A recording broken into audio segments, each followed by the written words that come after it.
రంగారెడ్డి జిల్లా మంచాల మండలం అంబోతు తండా గ్రామ పంచాయతీ సర్పంచ్ అంబోతు రాణి అండ్ శ్రీనివాస్ గారు మనతో ఉన్నారు. ఈ తండాకి ఎలాంటి అభివృద్ధి కార్యక్రమాలు ఉన్నాయి, ఇక్కడ పార్టీలకు సంబంధం లేకుండా సర్పంచ్గా గెలిచి ఎట్లాంటి అభివృద్ధి కార్యక్రమాలు చేస్తారో వారిని అడిగి తెలుసుకుంటే ప్రయత్నం చేద్దాం. నమస్తే సార్. మేడం నమస్తే అండి. మేడం ఎట్లా ఉంది ఇక్కడ ఈ కాంగ్రెస్ ప్రభుత్వం ప్రవేశపెట్టిన 6 గ్యారంటీలు కానీ 99 రోజుల అభివృద్ధి కార్యక్రమాలు మీరు చేసిన అభివృద్ధి ఏంటిది, ఏం చేస్తారు మేడం? మేము ఇప్పుడు వరకైతే 99 రోజుల ప్రణాళికలో చాలా వరకు చేయించినాం సార్. అలాగే ఊర్లో వాటర్ లేకుంటే 2 బోర్లు వేయించినాం. ఇక డ్రైనేజ్లు, ఇక వాటర్ డ్రైనేజ్లు, వీధి లైట్లు, ఇక ముఖ్యమైతే అవే పనులు మనకు ఊర్లో చేయడం. ఇంకా ఏ ఫండ్స్ అయితే గవర్నమెంట్ నుంచి ఇది రాలే మాకు ఇప్పటివరకు. మాకు చాలా ఉన్నాయి, సీసీ రోడ్లు అనుకో, ఇంకా డ్రైనేజ్లు, చాలా పనులు ఉన్నాయి, కానీ ఏ వరకు అయితే రాలేదు ఇప్పుడు వరకు. సార్కి ఇట్లా పోయి కలిసినాం ఎమ్మెల్యే సార్కి, కానీ ఏ ఫండ్స్ ఇప్పుడు దాకా మాకు రెస్పాన్స్ అనేది లేదు. ఇక మాకు ఇక్కడ జీపీలో వచ్చినంత అమౌంట్లనే చేపిస్తున్నాం ఊర్లో పనులు. ఇప్పుడు దాకా మాకు జీతాలు ఇట్లా ఏం రాలేదు సార్. ఇంకా ఇట్లా మేమైతే వర్క్ అయితే నడిపిస్తున్నాం. ఇక్కడ సర్పంచి వాళ్ళ హస్బెండ్ గారు కూడా మనతో ఉన్నారు. 5వ వార్డు మెంబర్గా కూడా పోటీ చేసి గెలిచడం జరిగింది.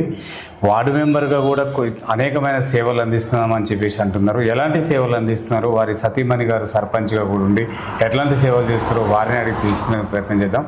సార్, మీరు వార్డు మెంబర్గా మీరు చేస్తున్న సేవలు ఏంటి, మీ సతీమణి గారు సర్పంచ్గా కొనసాగించిన అభివృద్ధి కార్యక్రమాలు ఉన్నాయి సార్? అందరికీ నమస్కారం అండి.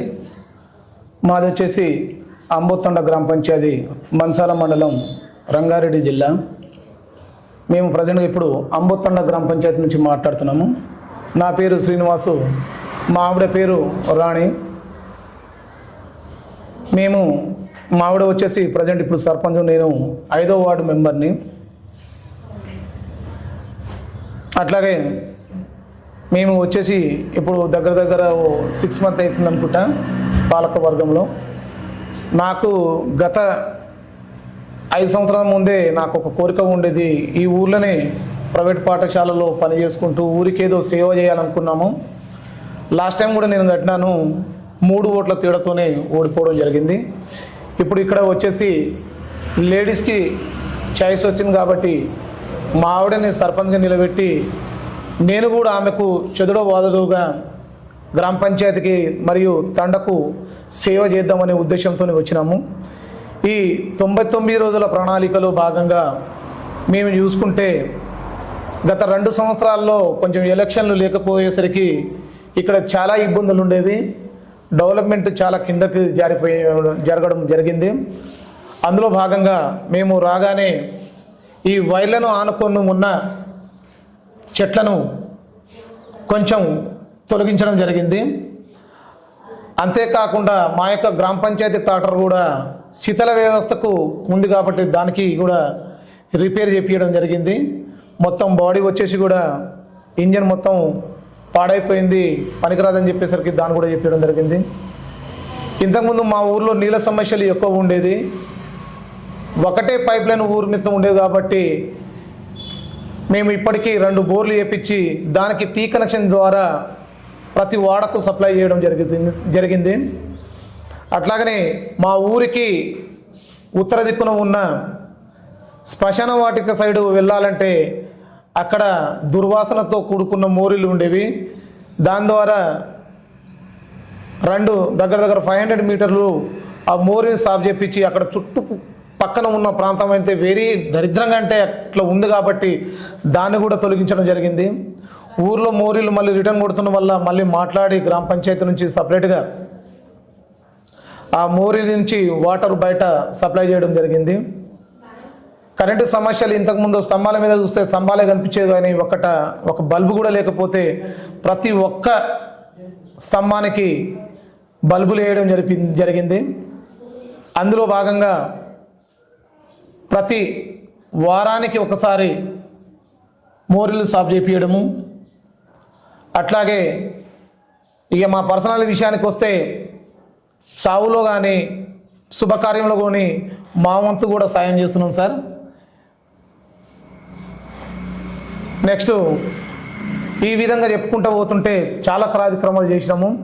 99 రోజుల ప్రణాళికలో ఏవైతే రోజుల వారీగా ఉందో ప్రతి ఒక్కటి చేసినాము. అవి చెప్పుకుంటూ పోతుంటే ఫస్ట్ రోజు వచ్చి తడి చెత్త పొడి చెత్త గురించి వివరించడం జరిగింది. దాని తర్వాత రోడ్డుకు ఇరువైపులా ఉన్న చెట్లను గోతులు తీసి వాటర్ సప్లై చేయడము. అట్లాగే ఊర్లో ఉన్న వాళ్ళకు అవేర్నెస్ ప్రోగ్రామ్ చేసేసి మనము ఏ విధంగా ఉండాలి, మన చుట్టుపక్కల ఉన్న పరిసరాలు ఏ విధంగా ఉంచుకోవాలి, ఎండాకాలంలో ఉన్నది ఏంది, మళ్ళీ వర్షాకాలంలో ఏ విధంగా జాగ్రత్త తీసుకోవాలనేది కూడా మేము ఆ మధ్యలో అవేర్నెస్ ప్రోగ్రామ్ చేసి వాళ్ళకు చెప్పడం జరుగుతుంది. సార్ ఇక్కడ విద్యా వైద్యం చాలా అందుతలేదు, అనుకున్న స్థాయిలో అందట్లేదు అంటున్నారు సార్ ప్రజలు. ఎక్కడ లోపం జరుగుతుందంటే విద్యా విషయంలో వచ్చేసి ఇక్కడ మా పక్కనే ఉన్న ఒక ప్రైవేట్ పాఠశాల గత 92 అంటే దగ్గర 32 సంవత్సరాల నుంచి ఫస్ట్ వచ్చేసి అక్కడ అది ఐసిఎఫ్ అంటే ఇంటర్ కల్చరల్ ఫౌండేషన్ అండి. ఫస్ట్ వాళ్ళు మన గవర్నమెంట్ స్కూల్లో ఉన్నప్పుడు ఈ ఊరిని దత్తగా తీసుకోవడం జరిగింది. వాళ్ళు ఆ పొద్దు నుంచి కార్పెంటరు, అమ్మాయిలకు కుట్టు మిషన్లు ప్లస్ అట్లాగనే ఉచిత విద్య నేర్పించారు. అది వచ్చేసి స్విట్జర్లాండ్ నుంచి వచ్చింది అది ఆ ఫండ్స్ అనేది వాళ్ళు ఫ్రీగా ఇచ్చుకుంటూ పోతుంటే ఇంతకుముందు ఉన్న మా సారు ఎవరైతే చైర్మన్ ఉన్నారో ఆయన చనిపోవడం వల్ల అది వేరే వ్యక్తులకు అంటే వాళ్ళు కూడా నామినేటెడ్ ఫీజే తెలుసుకొని గత 2019 నుంచి వేరే వాళ్ళ దగ్గరికి అయితే వాళ్ళు నడిపిస్తారు సార్. దానివల్ల ఏం చేశారంటే ఇంతకుముందు మనకు మధ్యాహ్న భోజనం ఉండేది, గవర్నమెంటు బుక్స్లు వచ్చేది. ఎప్పుడైతే నామినేటివ్ ఫీజులు అనేది పెట్టినామో అప్పటి నుంచి అవి బంద్ కావడం జరిగింది. ప్రజెంట్గా అయితే ఊర్లో ఉన్న వాళ్ళకు 6,000 నుంచి 10,000 మధ్యలో ఫీజు అనేది ఉంటుంది నర్సరీ నుంచి 10th క్లాస్ వరకు సార్. దానివల్ల ఇప్పుడైతే మాకైతే ఏమైనా ప్రాబ్లం లేదు. దాంట్లో ఉన్న పిల్లలు కూడా మంచి MBBS, IIT, పోలీస్ డిపార్ట్మెంట్లో కూడా ఉన్నారు. ఇప్పుడు ఇంతకుముందే లాస్ట్ ఇయర్ ఇక్కడ గవర్నమెంట్ స్కూల్లో సార్ వచ్చిండు, పాపం తిరిగిండు, ఆయన ఊర్లో కూడా తిరిగిండు పిల్లలకు రమ్మంటే కూడా అక్కడ అలవాటైరు కాబట్టి పిల్లలు అనేది మాకు విద్యా విషయంలో అయితే కొంచెం మాకు అది కొంచెం హెల్ప్ఫుల్గా ఉంది. హై స్కూల్ వరకు ఉంది. ఇప్పుడు మండలాన్ని చూస్తుంటే 1-2 ఉన్నత పాఠశాలలు ఉన్నాయి. మన దగ్గర వచ్చేసి 350 మంది స్ట్రెంత్ ఉన్నారు అక్కడ ప్రైవేట్ పాఠశాలలో. ప్రజెంట్గా అయితే నడుస్తుంది అక్కడ. వైద్యం ఎట్లా అందుతుంది సార్? వైద్యం అనేది ఇక్కడైతే మన దగ్గర అయితే డాక్టర్ లేరు సార్. ఇప్పుడు మన దగ్గర ఉన్నది లోయపల్లి ప్రైవేట్ వాళ్ళ దగ్గరనే RMP డాక్టర్ల దగ్గర వెళ్తున్నాము. ఇంతకుముందు కూడా మేము TRS పాలన ఉన్నప్పుడు కూడా మామూలుగా ఒక హాస్పిటల్ లాంటిది క్లినిక్ లాంటివి పెట్టేసి ఒక డాక్టర్ అందుబాటులో ఉంచమని చెప్పినాం సార్. ఇప్పటి వరకు అక్కడి నుంచి మాత్రం ప్రభుత్వం దగ్గర నుంచి మాత్రం మాకైతే ఎటువంటిది మాత్రం రాలేదు, ఇన్ఫర్మేషన్ అనేది రాలేదు సార్. ఈ తండాలో సీసీ రోడ్లు, డ్రైనేజీ ఎంత మేరకు పూర్తయింది? కొన్ని చోట్ల ఇంకుడు గుంతలు కావాలని చెప్పేసి ప్రజలు అంటున్నారు సార్. వాటిపైన మీరు ఎలాంటి నిర్ణయం తీసుకోబోతున్నారు సార్? ఒకటి వచ్చేసి మనకు దగ్గర వచ్చేసి మనకు తండ చూసుకుంటే ఇక్కడ నుంచి 1 కిలోమీటర్ ఉంది. అంటే ఉన్న ఊర్లో ఏం చేశారంటే నా అవగాహన ప్రకారం చేస్తుంటే 4-5 ఇళ్ళు ఉన్నాయి, గ్యాప్లో ఇసిపెట్టి రోడ్డుకు సైడ్కే కట్టుకున్నారు. దగ్గర అయితే దాదాపు సీసీ రోడ్లు కానీ మోరీలు మాత్రం ఉన్నాయి. ఇప్పుడు బయట ఉన్న కొన్ని ఇళ్ళకి మాత్రం మోరీలు లేదు, సీసీ రోడ్ లేదు. ఇలాంటి నేను ఇంతకుముందే ఎమ్మెల్యే సార్ దగ్గర వెళ్ళి ఇచ్చినాము. ఇంకా మాకు అక్కడి నుంచి ఎటువంటి సమాచారం రాలేదు. ఆల్రెడీ మోరీల విషయంలో కానీ సీసీ రోడ్ల విషయంలో కానీ కొంచెం ఇచ్చినాం సార్. అదొకటి మాత్రం ఇబ్బంది ఉంది. ఊర్లో అయితే కొన్ని చోట్ల గత 30-20 సంవత్సరాల ముందు వేసిన సీసీ రోడ్లు ఉన్నాయి. కొన్ని లాస్ట్ అంటే BRS ప్రభుత్వంలో కొన్ని 2-3 చోట్ల వేసినవి కూడా ఉన్నాయి. దాదాపు ఊర్ల విషయానికి వస్తే కొన్ని భాగాలుగా చూసుకుంటే 70 or 60% మాత్రం ఊర్లో మాత్రం సీసీ రోడ్లు ఉన్నాయి సార్, మోరీలు ఉన్నాయి. ఇక కొన్ని బయట చూసుకుంటే మాత్రం సీసీ రోడ్లు కానీ మోరీల సమస్య కొంచెం ఎక్కువగా ఉంది, ఇబ్బంది. ఇది కూడా నేను ఈ మధ్యలో ఎమ్మెల్యే గారికి ఇచ్చినాను, చూస్తామని చెప్పారు. ఇంకా ఏమైనా మాకైతే ఎటువంటి ఇన్ఫర్మేషన్ అనేది రాలేదు ఇంకా. ఓకే సార్, ఇక్కడ ఈ మెయిన్ రోడ్ మీద ఆ ఊరుకు చివరిగా కానీ ఈ ఊరికి రైట్ బ్రేక్ కట్టలు వేయాలి, లేకుంటే స్పీడ్ బ్రేకర్లు వేయాలని చెప్పేసి అంటున్నారు సార్. ఎందుకంటే యాక్సిడెంట్లు అయ్యే ప్రమాదం చాలా ఉంది. ఇక్కడ అంత చదువుకున్న వాళ్ళు తక్కువ ఉన్నారు కాబట్టి చెప్పడం జరుగుతుంది సార్. ఆ విషయం మీ దృష్టిగా వచ్చిందా? దానిపైన మీరు ఏం తీసుకోబోతున్నారు? థ్యాంక్ యూ సార్, మంచి ప్రశ్న చేశారు. అయితే గత 3 సంవత్సరాల్లో ఏం చేసినాము అంటే మేము ఇదే భాగంగా ఈ స్కూల్ని కూడా తీసుకొని ఆ స్కూల్ దగ్గర అప్పుడు ఏ బాలునాయక్ గారు ఉండేది రోడే, ఆయన దగ్గర నేను మాకంటే ఇంకా స్కూల్ సూపర్వైజర్ ఉండే మాధునాయక్ అని మేము ఇద్దరం వెళ్ళి సార్ దగ్గర నుంచి పర్మిషన్ తీసుకొచ్చినాం. పర్మిషన్ తీసుకొచ్చిన తర్వాత ఏమైందంటే మేము మీరు చెప్పినట్టు ఏమంటారు సార్ దానికి స్పీడ్ బ్రేకర్లు పెట్టించినాం. స్పీడ్ బ్రేకర్లు పెట్టించేసరికి అక్కడ జరిగింది ఏంటంటే నేనే పెట్టించిన, వాస్తవానికి నేను అప్పుడు స్కూల్లో ఉన్నా కాబట్టి నేనే దగ్గర ఉండి 2 స్టెప్లు పెట్టించిన. అప్పుడు ఏమైందంటే సార్ రాత్రిపూట పాపం స్పీడ్లో వస్తారు, స్పీడ్ వచ్చేసరికి అక్కడ స్పీడ్ బ్రేకర్లు ఉన్న వాళ్ళకి తెలియకుండా 4-5 యాక్సిడెంట్లు అయిపోయినాయి సార్. ప్రయాణికులకు ఇబ్బంది అయింది. తర్వాత ఏంది అక్కడ స్పీడ్ వచ్చే వాళ్ళు అక్కడ కొంచెం ఆపేపోయేసరికి దాని మీద జంప్ అయి కింద పడడం, కాలు చేతులు వితిన్ 1 వీక్లో నాకు తెలిసి 4-5 కంప్లీట్ వచ్చేసినాయి. నేనే మళ్ళీ దగ్గరుండి అది తీసేసిన సార్. అయితే దాని తర్వాత మళ్ళీ బాలునాయక్ సార్ దగ్గర పోయి అడిగితే అవి కాదు వేరేది ఉంటుంది అక్కడ స్టిక్కర్ లేక ఉంటుంది, మనం కొన్ని లోకల్ ఉంటాయి చూడు అలాంటి జీబ్రా మార్క్స్లో ఉన్నాయి దానికి అవి పెట్టుకోమని చెప్పారు సార్. అవి ఇప్పటికైతే ఆల్రెడీ మేము పెట్టినాము. ఆ రోడ్ వాళ్ళే పెట్టారు కాబట్టి కొంచెం హైట్లో పెట్టేసరికి జంప్ అయి కింద పడతారు మనుషులు. నేను అదే అడిగిన సార్కి. ఈ మధ్యలో అయితే ఆ మధ్యలో మాకు ఇక్కడ సీఎం గారి కూడా ప్రోగ్రామ్ ఉండే, అప్పుడు అన్ని తొలగించేసారు ఎక్కడ స్పీడ్ బ్రేకర్ లేకుండా. ఆయన కూడా నేను గట్టిగా అడిగేసరి సార్ స్పీడ్ బ్రేకర్లు దాదాపు మీరు రోడ్డును చూడండి ఎక్కడ స్కూల్ జోన్లో కానీ విలేజ్ జోన్లో కానీ మేము దాదాపు పెట్టలేదు అనేది ఉంది సార్. మన దగ్గర నాకు వచ్చిన కాంపిటెన్స్ ఏముంది, మళ్ళీ నేను కూడా మళ్ళీ సార్కి రోడయ్య గారి దగ్గర పోయి మళ్ళీ పర్మిషన్ తీసుకుని పెట్టాలి. ఎందుకంటే ఈ మధ్యలో బయట కాకుండా మా ఊర్లోనే ఇప్పుడు దగ్గర చూసేసి 4-5 యాక్సిడెంట్ అయిపోయినాయి. అప్పుడు ఎలక్షన్లో భాగంగా కూడా సార్ ఉప ఎన్నికలు వచ్చినాయి మునుగోడులో, అప్పుడు మా ఊర్లోనే యాక్సిడెంట్ అయిపోయింది, ఒక బాబు చనిపోయిండు స్పీడ్ బ్రేకర్ ప్రాబ్లం వల్లనే. మళ్ళీ తెస్తాం సార్, మళ్ళీ కలిసి ఎమ్మెల్యే గారి దృష్టికి ఏ గారి దృష్టికి వెళ్ళి ఖచ్చితంగా వేపియాలి. ఓకే సార్, ఈ తండాలో కొన్ని సీసీ కెమెరాలు అవసరం అని చెప్పేసి అంటున్నారు సార్. అవి ఎందుకంటే రోడ్డు ఇక దొంగతనాలు కూడా జరిగే అవకాశాలు 100% ఉన్నాయంటున్నారు. సీసీ కెమెరాలకు గ్రామ పంచాయతీ ద్వారా ఏమైనా ఉందా, దాతలు ఎవరైనా ముందుకు వస్తున్నా సార్ అని మీరు అనుకుంటున్నారా sir? Okay, thank you sir. ఇక వచ్చేసి మన దగ్గర 2 years బ్యాకే సీసీ కెమెరాలు అనేది పోలీస్ డిపార్ట్మెంట్ నుంచి మాకు వస్తే సార్ నేను కూడా దాంట్లో భాగంగా నేను 15,000 ఇవ్వడం జరిగింది. మాజీ సర్పంచ్ రఘు గారు కూడా 15,000, ఆ విధంగా ఎంపీటీసీ గారు కూడా కొంతమంది యువకులు కూడా ముందుకు వచ్చి మేము దగ్గర 55 నుంచి 65,000 పోలీస్ డిపార్ట్మెంట్కి ఇస్తే మాకు 4 కెమెరాలు మానిటరు ప్రజెంట్గా అయితే ఇచ్చిపోయారు. అవో 2 or 3 or 4 months వరకు పనిచేసినది సార్. దాని తర్వాత పని చేయలేదు, పాలక వర్గం అనేది వెళ్ళిపోయిన తర్వాత అవి పనిచేయలేదు. ప్రజెంట్గా ఈ మధ్యలో జరిగింది ఏంటంటే ఇదే గ్రామ పంచాయతీలో స్లాబ్ వేసిరు సార్, మామూలుగా గోడలు కట్టలేదు. పక్కన ఉన్న బుచ్చయ్య అనే వ్యక్తి దగ్గర నుంచి 3 మేకలు ఇక్కడ డైలీ కూర్చునేది. రాత్రి 11 గంటలకు వచ్చేసి 3 మేకలు వెళ్ళిపోవడం జరిగింది, తీసుకెళ్ళి దొంగలు. అలాగే ఒక బైకు రాత్ల కిషన్ అనే వ్యక్తి బైక్ పార్క్ చేసి పొలంలో వెళ్ళేసరికి కూడా ఆ బైకులు ఎత్తుకుపోవడం జరిగింది. దాని గురించి కూడా మేము పోలీస్ డిపార్ట్మెంట్కి కంప్లైంట్ ఇచ్చినాము. వాళ్ళు వాళ్ళ దగ్గర నుంచి ఎటువంటిది రాలేదు. ఈ మధ్యనే నేను పోయి పోలీసు వాళ్ళకు చెప్పిన సమాచారం ఇచ్చిన, సార్ మాకు సీసీ కెమెరాలు కావాలంటే సరే తీసుకోండి. అయితే ఇప్పుడు ఉన్నది ప్రజెంట్గా 4 ఉన్నాయి సార్. 4 కెమెరాలు పనిచేస్తున్నాయి, మానిటర్ అనేది పనిచేస్తలేదు. మేమే వచ్చి చేస్తాము, దానికి అయ్యే ఖర్చులు అంటే సరే సార్ మేము జీపీ తరపు నుంచా నేను తరపు నుంచా ఎవరైనా దాతలు ఉంటే కానీ చేస్తామని చెప్పినాం. వాళ్ళు ఈ మధ్యలో ఎలక్షన్లు కానీ ఈ బిజీలో ఉన్నారు సార్. ఈ 1 week or 15 daysలో అంటే లాస్ట్ ఎండింగ్ వీక్ అయినా నేనే చెప్పిస్తుంది.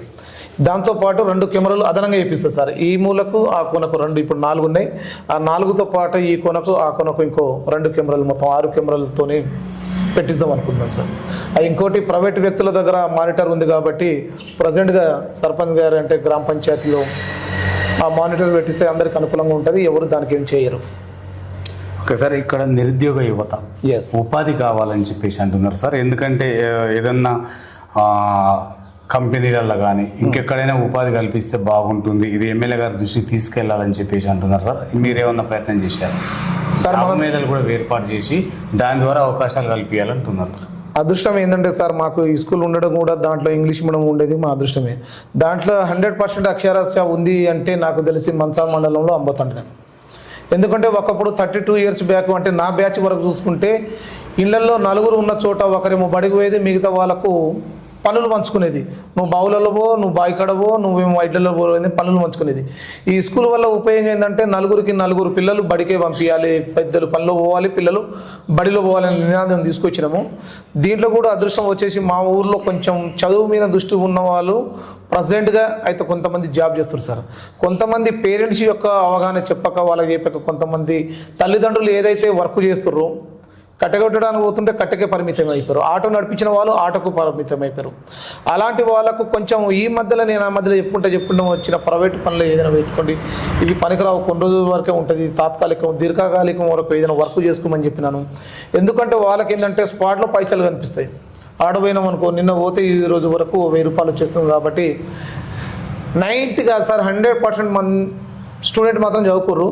50% జాబ్ చేస్తుంటే 50% ఆటోలకు కట్టెలు కొట్టడానికి వాళ్ళకు పేరెంట్స్ నుంచి కరెక్ట్ లేక ఆ విషయంలో ఉన్నారు. ఎమ్మెల్యే గారు ఇట్లాంటి వ్యక్తులకు చాలామంది ఇప్పుడు మా బాబు వచ్చేసి ప్రజెంట్గా మా బాబుని వచ్చేసి ఐఐటి వారణాసిలో ఉంది సార్, 3rd ఇయర్. పాప వచ్చేసి CBIT గండిపేట. ఇప్పుడు నాకు కొంచెం తెలుసు కాబట్టి చెప్తున్నా. నాతో పాటు పిల్లలకు కూడా చెప్తా, మీరు చెప్పకముందే బాల్య వివాహాలలో కూడా నేను 100% స్కూల్లో మాత్రం ప్రతి ఒక్కరు నా దగ్గరనే ఉంటారు కాబట్టి నేను ఖచ్చితంగా చెప్తాను. ఈ 2-3 సంవత్సరాల జర్నీలో వద్దమ్మా, లైఫ్ చాలా పెద్దది. నలుగురిలో మన పేరు ఉండాలి, 10 మందిలో మనం పేరు కంటే చెప్తూనే ఉన్నా సార్.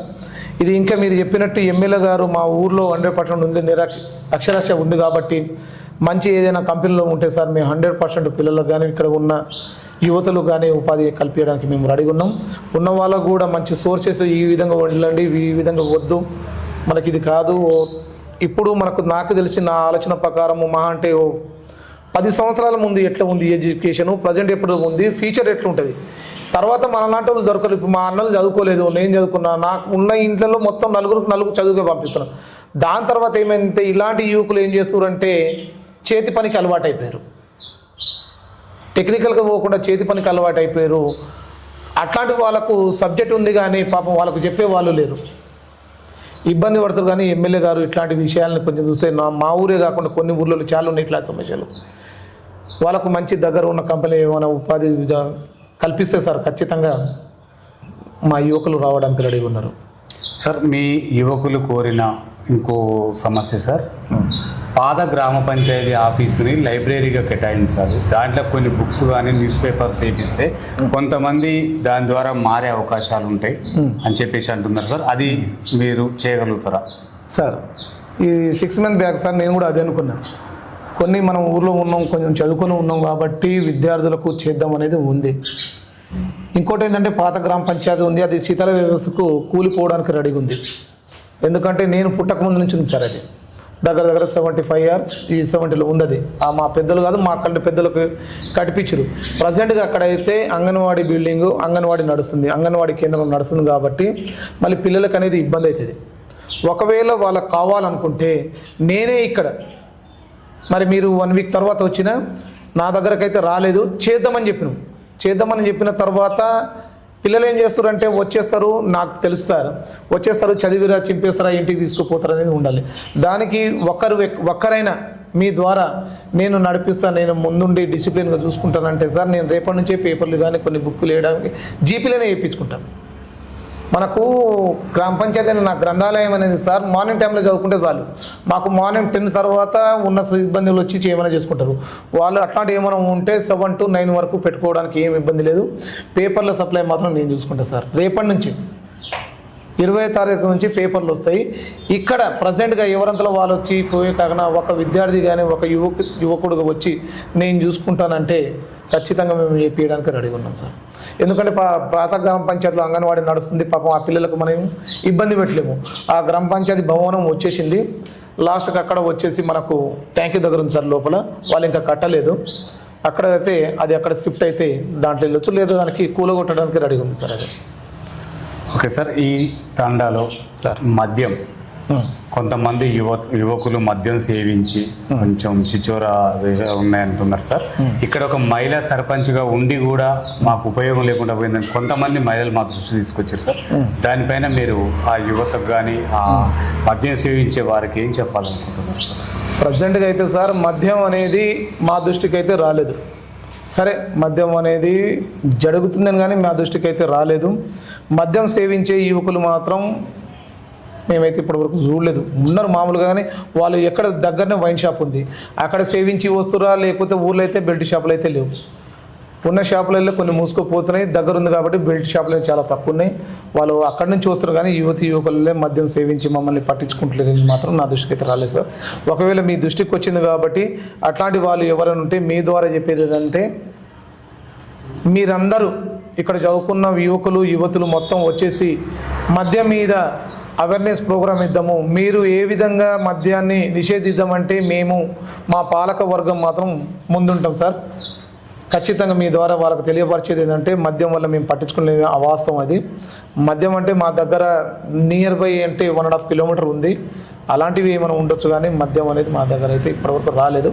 ఒకవేళ మద్యపాన నిషేధాన్ని ప్రజెంట్గా మన గ్రామ పంచాయతీలో నిషేధించామంటే మేము మాత్రం ఖచ్చితంగా ముందుండి చేస్తాం సార్. ఓకే సార్, ఇక్కడ మహిళా భద్రత కొరకి మీరు ఎలాంటి అంటే జాగ్రత్తలు పాటిస్తున్నారు సార్? మహిళా భద్రత కొరకై మీరు ఎలాంటి చర్యలు తీసుకోబోతున్నారు, ఎలాంటి భద్రతలు ఏర్పాటు చేస్తున్నారు? ప్రజెంట్గా అయితే నేను గ్రామ పంచాయతీ తరఫున కానీ ప్రైవేట్ స్కూళ్ళ తరఫున చేస్తున్నాను కాబట్టి ఏంటంటే బాల్య వివాహాలు అనేది చేసుకోకూడదు. ఇవైతే నేను ప్రతిరోజు స్కూల్లో కానీ అసెంబ్లీలో కానీ కలిసిన వాళ్ళు ఎవరైనా సంబంధం చేసుకున్న అలా 18 ఇయర్స్ బిలో 18 ఉంటే వాళ్ళకి చెప్పిపోతాను. చట్టవిరుద్ధంగా ఇది మాత్రం నేరము. వాళ్ళకు తెలియ వయసులో వాళ్ళకేదో వయసు అనేది అట్లా ఉంటుంది కాబట్టి మనం పేరెంట్స్ అనే వాళ్ళకి చెప్పాలి. పెళ్ళి అనేది కామన్ సార్, ఏదో ఒకసారి ఏదో ఒక రూపంలో అవుతుంది. కానీ మా దాంట్లో కొన్ని అయినాయి, నాకంటే ముందే అయినాయి. ప్రజెంట్గా ఇప్పుడైతే ఏం కాలేదు సార్, అది వాస్తవం. అది తెలుసుకోండి. నేనైతే పేరెంట్స్కి డీప్గా పోయి చెప్పొస్తా, వద్దమ్మా మనం ఇబ్బంది పడ్డాము, వాళ్ళకి తెలుస్తలేదు అంతే. 2 సంవత్సరాల తర్వాత ఆమెకు జీవితం ఏందో తెలుస్తుంది. పక్క వాళ్ళ ఫ్రెండ్స్ మంచిగా హాస్టల్కో మంచిగా కాలేజీకో వెళ్ళేటప్పుడు ఈమె చూసి కొన్ని సంకర పిల్లలు పెట్టుకుని ముక్కు చూస్తున్నప్పుడు ఇబ్బంది అవుతుంది. నాయన నేనేదో తప్పు చేసినా, మా పేరెంట్స్ కూడా తప్పు చేసిరని చెప్పేసి మా దగ్గర అయితే బాల్య వివాహాలు అనేది లేవు. ప్రతి మహిళకు అనేది టీమ్ అనేది ఉంది. ఎవరికి ఏమైనా ఇబ్బంది పడ్డా కానీ నాకు చెప్పకపోయినా నాకు ఆపోజిట్ ఉన్న వాళ్ళకు కూడా టీమ్ ఫోన్ నెంబర్ ఉంటుంది. మధ్యలో పోలీసు వాళ్ళు వచ్చి మా ఊర్లో మాత్రం చెప్తూనే ఉంటారు, అవగాహన మాత్రం ఇస్తూనే ఉంటారు. ఇప్పటి వరకు అయితే బాల్య వివాహాలు ఏం జరగలేదు, జరగబోవు కూడా. నా దృష్టికి వచ్చినప్పుడు ఉపాధి ఏమన్నా ఉందా సార్? మహిళా సంఘాల ద్వారా ఏమన్నా ఉపాధి కల్పించే ఆలోచనలు ఉన్నాయంటారా? ప్రజెంట్గా అయితే ఏం లేదు సార్. ప్రతి ఒక్కరికి మామూలుగా ఎకరాలలో కాకుండా గుంటలలో ఎకరాల్లో పనులు ఉన్నాయి కాబట్టి ప్రజెంట్గా అయితే మా ఊర్లకు పట్టణ ప్రాంతము దగ్గరుంది కాబట్టి మా ఊరి వాళ్ళు యువతలు ఏం చేస్తారంటే పొయ్యి వస్తారు. మిగతా వాళ్ళు మామూలుగా ఉన్న కూలి పనులకు లేబర్ పనులకు సీజన్ వర్క్ ఉంటుంది కదా, ఈ సీజన్లో ఈ వర్క్ ఉంటుంది, ఆ తర్వాత ఈ వర్క్ ఉంటుంది, ఆ సీజన్ వర్క్ ఉంది. ఒకవేళ మహిళా సంఘాల ద్వారా ఏమైనా ప్రాజెక్టు ఇచ్చి, ఇప్పుడు ప్రజెంట్గా అయితే మన దగ్గర 533 8 బస్సులు ఇచ్చారు సార్, మండలానికి ఒకటే ఇచ్చారు కదా. మా ఊరు కూడా ఒకప్పుడు పైలట్ విలేజే కావాలని ఉండేది, అది దగ్గర ఉన్న లింగంపల్లికి వెళ్ళిపోయింది. ఈ విధంగా ప్రభుత్వం ఏమైనా చదువుకున్న వాళ్ళు చాలామంది ఉన్నారు ఈ ఊర్లో, పాపం అలాంటి మహిళలకు ఎటువంటి ఉపాధి లేదు కాబట్టి ఏమైనా ఉపాధి కల్పిస్తే వాళ్ళు చేయడానికి రెడీగా ఉన్నారు సార్. సార్, ఇక్కడ మీ ఎమ్మెల్యే, స్థానిక ఎమ్మెల్యే మల్రెడ్డి రంగారెడ్డి గారికి మంత్రి పదవి కావాలని ఎంతో చాలామంది అభిమానులు అంటున్నారు. ఎప్పటి నుంచో ప్రభుత్వాలు కూడా ఇవ్వాలనే ఆలోచనతో ఉండే, కాకపోతే ఎందుకు మిస్ అయిందో అర్థం కావట్లేదు అంటున్నారు సార్. దానిపైన మీ అభిప్రాయం ఏంటి? సంతోషం సార్, ఎందుకంటే మా ఇబ్రహీంపట్నం మండలానికి ఇప్పటి వరకు మంత్రి పదవి రావాలంటే మాకు కూడా సంచోతం, మాకు కూడా కొంచెం ఫండ్స్ అనేవి ఉంటాయి. పార్టీ ఏదైనా కానీ మన ఊరికి డెవలప్మెంట్ చేసుకోవాలి. ఎందుకంటే మాది కూడా ఒకటే సార్, మేమిద్దరం భార్య భర్తలు చేసుకోవడానికంటే నా ఓపెన్గా చెప్పాలంటే సర్వీస్ చేసుకున్నాము అనుకో కొన్ని సంవత్సరాల వరకు చెప్పుకుంటూ పోతారు.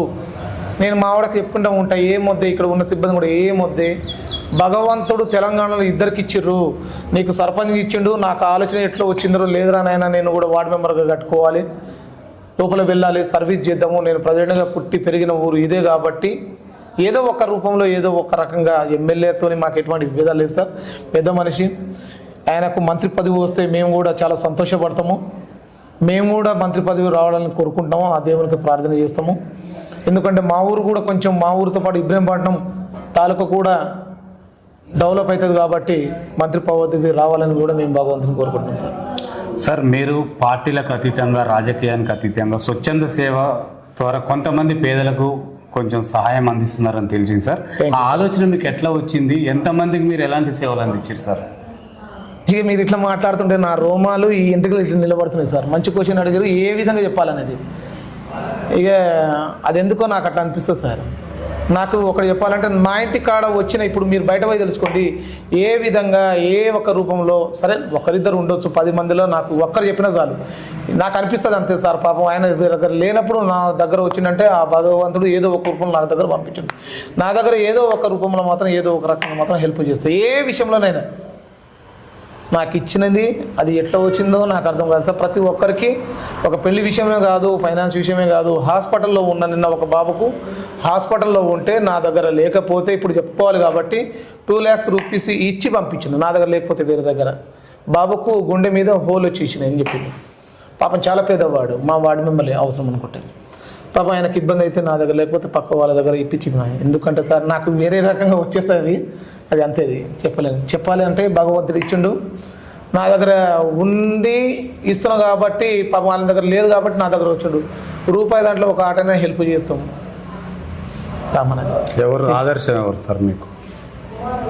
నాకు ఆదర్శం అంటే గాంధీని తీసుకుంటా సార్ 500 రూపాయల నోటు ఉంది సార్ నా దగ్గర దాని దగ్గర చూసిన నేను ఈ మధ్యన తిరుపతి పోయి వచ్చిన వెంకటేశ్వర స్వామిని మొక్కొచ్చిన కానీ అక్కడ స్వామి బొమ్మ ఉండే 500 రూపాయల నోటు మీద లోపలేస్తే చల్లేసలేదు సార్ గాంధీ కూడా మానవుడు కదా ఆయనదే నడుస్తుందంటే ఆయన కూడా సమాజ సేవ చేసిండు పబ్లిక్ని సరే ఒక స్వతంత్రమే తీసుకొచ్చి ఈరోజు ఇంత ఫ్రీడమ్గా ఉన్నామంటే నేను అనుకుంటా సార్ గాంధీని మా సారు ఆసిఫ్ జే మిర్జా పిల్లలు లేరు ఇంతమంది దగ్గర చూసుకున్నావు 10,000 మందికి ఉపాధి కల్పించిండు చాలామంది ఉన్నారు సార్ కొంతమంది మానవ దృక్పథంతో పనిచేస్తూ ఉంటారు నాకైతే ఏమైనా ఫౌండేషన్ అయినా అట్లాంటి ఏం లేదు కానీ నా అంతలకు ఇంత ఉంది ఇంత చేయాలి అందుకని నేను మీరు రాకముందే చెప్పిన సార్ నాకు పార్టీ కాదు సార్ నాకు తండే ముఖ్యము నేను పార్టీని గెలవలేదు పార్టీ తరఫున కాకుండా ఎమ్మెల్యే సార్కి ఇంకా మంత్రి పదవి వస్తే సంతోషం వెళ్తా ఖచ్చితంగా పనులు చేపియాలంటే నేను పార్టీ కాకుండా ఎమ్మెల్యే సార్ దగ్గర పోయి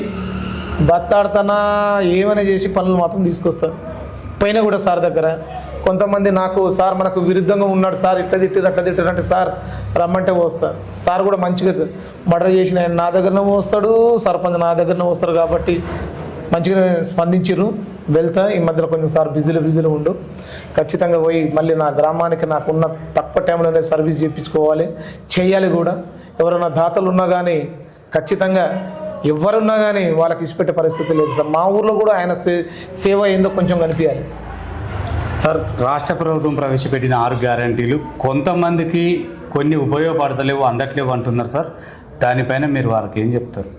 సార్ ఇప్పుడు వచ్చేసి మనం 6 గ్యారెంటీల్లో చూసుకుంటే ఇంద్రమ్మ ఇల్లే చూసుకుందాం ఇంద్రమ్మ ఇల్లులో వచ్చి చూసుకుంటే నాకు తెలిసి 90 కాదు సార్ 100% ఎవరైతే అర్హులు ఉన్నారో వాళ్ళకే పోయింది.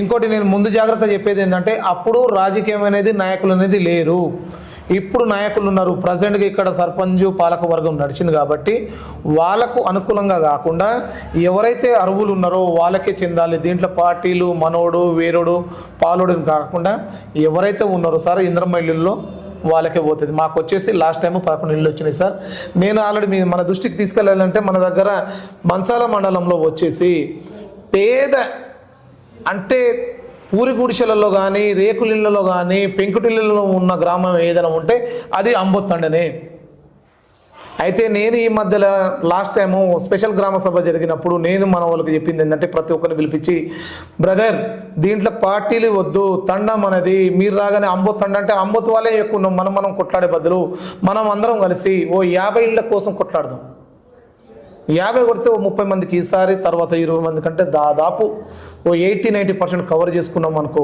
కథం అయితే దీంట్లో నువ్వు నేనేది చూసుకోకూడదు మా దగ్గర వచ్చేసారి ఎక్కువ పాత ఇల్లు ఉన్నాయంటే మీరు మంచాల మండలం సర్వే చేస్తే అమ్మతండనే ఉంటుంది కాబట్టి మీ దృష్టికి నుంచి సార్ దృష్టికి ఒకవేళ తీసుకెళ్ళాలంటే సార్ మాకు 40 హౌసెస్ ఉంటాయి ఈ ప్రజెంట్గా 2వ విడతలో ఓ 30-40 ఇచ్చిన కొంత మేరకు వాళ్ళకు ఎవరైతే అర్హులు ఉన్నారో వాళ్ళకు మాత్రం కొంచెం ఉంటుంది సార్ లబ్ధి చెందినట్టు ఉంటుంది నెక్స్ట్ వచ్చేసి రేషన్ కార్డులు అనేది కూడా దాదాపు కవర్ అయినాయి ఇబ్బంది ఏంటంటే రైతు భరోసాలో 2 ఎకరాల వరకే వచ్చింది సార్ ఈ 2.5 సంవత్సరాల పాలనలో మనకు వచ్చేసి 3 సార్లు ఇవ్వడం జరిగింది ఇంతకుముందు ప్రజలు ఏమనుకున్నారంటే ప్రతి 6 నెలలకు ఒకసారి వస్తుంది కాబట్టి కొంచెం ఇబ్బంది వాళ్ళ దగ్గర నుంచి ఇబ్బంది ఏంటంటే మనం చెప్పుకోకూడదు రైతు భరోసా అనేది అందలేదు కొంతమందికి 2 లక్షల రుణమాఫీలు కూడా కొంతమందికి కాలేదు రైతులకు ప్లస్ 500కు సిలిండర్ అని చెప్పిన కానీ ఇక్కడ కట్టేది 960 1020 కడతాం కాబట్టి మిగతా బోనస్ మాత్రం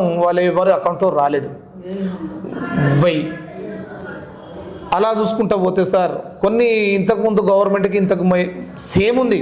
ఇప్పుడు వీళ్ళ దగ్గర నుంచి మనం తీసుకుంది ప్రజెంట్ గవర్నమెంట్ అయితే ఇంద్రమ్మ ఇల్లు కొంతవరకు అయితే గత 20-30 సంవత్సరాల ముందు ఇచ్చారు సార్ ఇంద్రమ్మ ఇల్లు, మళ్ళీ ఇప్పుడు వచ్చింది సంతోషం. కాబట్టి కొంత మేరకు అంటే మనం చూసుకుంటే 60% పాసు 40% కొంచెం ఫెయిల్యూర్గా అనిపిస్తుంది. ఈ రైతు భరోసాలో కానీ ప్లస్ 2 లక్షల రుణమాఫీలో కానీ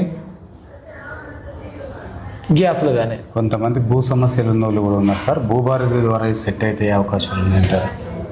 భూ సమస్య అంటే ఇది ఇక్కడ ప్రజెంట్గా అయితే ప్లేన్ ల్యాండ్ అయితే లేదు సార్. భూ సమస్య ఉన్న గుట్టలలో సమస్య అనేది ఉంది. ఆ సమస్య ఏంటంటే అది కూడా కొన్ని ఫ్యామిలీ వరకే ఉన్నాయి. తండ మొత్తం కాకుండా కొంత ఫ్యామిలీ వరకు ఇది ఇంతకుముందు నాకు తెలిసి ప్లేన్ ల్యాండ్ అయితే ఇప్పుడు ప్రజెంట్గా పండించుకునే ల్యాండ్లు అయితే లేవు. గుట్టల సమస్యలు ఉన్నాయి. ఇంకా వాళ్ళు చేస్తూనే ఉన్నారు. ఇంకా మన దృష్టికి అయితే రాలేదు.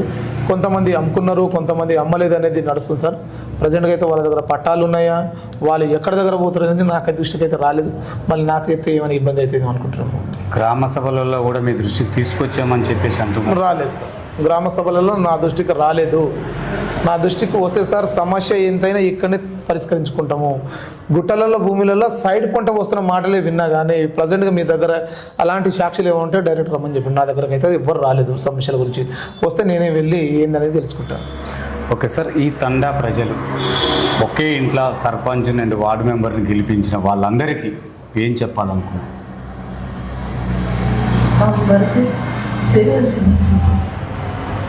అందరికీ రాదు, సేవ చేసే అదృష్టం అందరికీ రాదు. సేవ చేసే అదృష్టం కల్పించిన మీ గ్రామ ప్రజలకి, మీ వార్డు ప్రజలకి ఏం చెప్పాలనుకున్నారు? అంబోతండ గ్రామ ప్రజలకి ఎందుకంటే సార్ ఏం చెప్పాలో ఈ మాటలు రావు. ఎందుకంటే సార్ వాళ్ళు మా భార్యాభర్తలకు దంపతులకు ఆశీర్వదించరు. వాళ్ళ ఆశీర్వాదానికి మేము వమ్ము చేయకుండా 24 గంటలు పార్టీలకు అతీతంగా, క్యాస్ట్కి అతీతంగా ఎవరైనా ఉండేది 24 గంటలు వాళ్ళు అందుబాటులో ఉంటాము. మా చేయిత ఎంతైతే సాయం అవుతుందో మాటల ద్వారా కానీ ఇంకే ఏ విధంగానైనా మీరు నష్టపోకుండా వేరే వాళ్ళకు నష్టపోనీయకుండా ఏ సమస్యలు ఉన్నా మేము ముందుండి చూసుకుంటాం సార్. సార్ ఇంకొకటి కూడా మా దృష్టికి వచ్చింది సార్. ప్రతిపక్షంలో లేడు, అధికార పక్షంలో లేడు. మరి మా గ్రామం అభివృద్ధి ఎలా చెందుతుంది, ఎలా సాధ్యమవుతుంది, ఏ పార్టీలకు వెళ్తాడు, కన్ఫ్యూజ్లో ఉందని చెప్పేసి ఇక్కడున్న ప్రజలు అంటే కొంతమంది అంటున్నారు సార్. దానికి మీరు క్లారిఫికేషన్ ఏమి ఇస్తారు? 100% సార్. మీరు ఇప్పుడు కదా సార్, అది ప్రతిపక్షంలో లేరు, అధికార పక్షం లేరు. ఆల్రెడీ నాకు తండవాళ్ళు వచ్చేటప్పుడు నేను బీఆర్ఎస్ పార్టీ తరఫున కట్టాను, కానీ నాకు బీఆర్ఎస్ పార్టీ అని చూడలేదు సార్. శ్రీనివాసు మంచోడు, 24 గంటలు అందుబాటులో ఉంటాడు అనేది చూసారు సార్. 24 గంటలు అందుబాటులో చూసేసి ఉన్న 8 వార్డులకు 8 వార్డులు, సర్పంచ్, వార్డు మెంబర్లు ఉన్నది మొత్తం మేమే అని మేము కాదు, వాళ్ళ ఆశీర్వాదము వాళ్ళ తీర్పుని మేము స్వాగతించినాం. అలాగే నేను ఇంతకుముందే అన్నా సార్, నా ఊరు బాగుపడాలంటే నాకు పార్టీకి అతీతంగా పనిచేస్తా. నేను ఇప్పటికీ ఎమ్మెల్యే సార్ దగ్గర 2 సార్లు పోయినా. ఉన్న వాళ్ళే కొంతమంది మరి ఈయన వచ్చేసి మమ్మల్ని ఎక్కడ 0%లో పోతా అనుకుంటురేమో. నేను మాత్రం ఏదో ఒక రోజు ప్రజెంట్గా ఉన్న ఎమ్మెల్యే దగ్గర ఆయనది సార్కైతే కొన్ని పనులు నాకు కావాలి కాబట్టి ఖచ్చితంగా ఆయనకైతే విలువించుకుంటా నేను. మరి అక్కడి నుంచి ఏముంటుందో, అక్కడి నుంచి ఎట్లా ఉంటే దాన్ని బట్టి ఆలోచన చేస్తాం. ఇప్పుడు నాకు ఒకటే సార్, మీ అందరి దృష్టిలో ఏంటంటే మన ఊరు బాగుపడాలి. భార్యాభర్తలకు ఎప్పుడు అవకాశం రాదు, మేము మాటలు పడము. మా ఫ్యామిలీ వచ్చేసి మొత్తం టోటల్ చెప్పేసినాము, ఇది ఉంది, బాబు వచ్చేసి సో, పాప వచ్చేసి సో. అదృష్టము కష్టం చేస్తున్నాము, ఉంది 2 ఎకరాలు ఎకరం భూమి ఉంది, చాలు నేనే దున్నుకుంటా, నేనే చేసుకుంటా, దగ్గరని స్కూలే ఉంది, బతకడానికి ఇస్తుంది ఉపాధికి, చాలు. దీనికంటే ఏముంటుంది సార్? నాకు ఇదే జీవితం కావాలి, పబ్లిక్ నుంచి మంచి పేరు రావాలి. నేను పేరు కోసమే వచ్చినాం, కానీ ఎక్కడైనా తెలుసుకోండి లేదు ఆ మాట అనేది రాదు కూడా. నేను అది జీర్ణించుకొని కూడా ఏమైనా కొంచెం జరిగితే ఇబ్బంది అనిపిస్తుంది లోపల. ఎంత గట్టిగా మాట్లాడుతున్నావు అంత మళ్ళీ లోపల భయపడుతుంటా. నా వల్ల వేరే వాళ్ళు భయపడుతారు, బాధపడకూడదు కదా. మీరు కొంచెం కెమెరా అంపిస్తే ఇంకా కొంచెం డీప్గా చెప్పేది ఉంది అంతే, ఇక నేనేం చెప్పలేను. ఫైనల్గా ఈ ఆంబోతు రాణి అండ్ శ్రీనివాస్ గారు ప్రజలకు అందుబాటులో ఉంటారా? ఫోన్ ఎల్లవేళ అందుబాటులో ఉంటుందా? కాల్ డైవర్ట్ ఏమైనా పెట్టుకుంటారా? 100% అందుబాటులోనే ఉంటాం సార్. ఆ మాటన కూడా రాదు, మీది రాదు కూడా. ఆ మాట మీరు తండ మొత్తం సర్వే చేసినా అందుబాటులో ఉండడానికే చెప్పినాము. నాకు మాత్రం హైదరాబాద్ కానీ వేరే దగ్గర కానీ ఎటువంటిది ఏమి లేదు. బతకాలి ఇక్కడనే, చావాలి ఇక్కడనే. ఊరి కోసమే పని చేస్తాం, ఊరికే సేవ చేస్తాం, మాటలు పడతాం, చేస్తాం, పని చేస్తాం. పని చేయడానికే వచ్చినాం. మాది అదృష్టంగా భావిస్తున్నాం అది కూడా. Okay sir, thank you sir. చూస్తున్నానండి మీ తెలుగు టీవీ మరో వ్యక్తితో మీ ముందుకు వస్తాం. Thank you sir.